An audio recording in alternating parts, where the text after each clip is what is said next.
Antara dia bilang harus di-manage secara bijak dan kontrasiklikal, dalam pengertian gini, kalau ekonominya kekencengan ya nggak usah kebanyakan utangnya, tapi kalau ekonomi butuh stimulus ya kita kasih stimulus dari ekonomi, dan mungkin dalam hal itu akan harus menambah utang. Jadi itu utamanya. Jadi batas-batas utang itu harusnya nggak rigid, tapi tergantung pada kondisi ekonomi.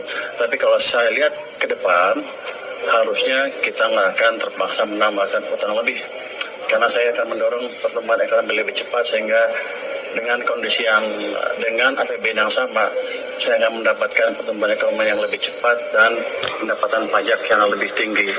Jadi harusnya saya tidak akan utang terlalu besar.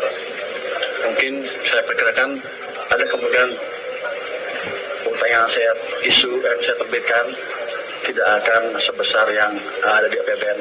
Nanti kita lihat semester pertama tahun depan gimana realisasi pertumbuhan ekonominya. Saya pikir dengan memanage uang yang betul, yang baik, di mana uang pemerintah tidak mengganggu ekonomi, itu aja udah tambahan sedikit yang signifikan ke pertumbuhan ekonomi, dan otomatis ke pendapatan pajak kita. Kalau saya nggak salah itu setiap tumbuh 1%, tambahan tumbuh 1% ekonomi, saya dapat tambahan income sekitar 220 triliun atau lebih. Jadi itu yang kita kejar. Kalau tambah 0,5%, income saya tambah 110 triliun. Jadi itu yang kita kejar nanti. Maaf ya, belum Pak.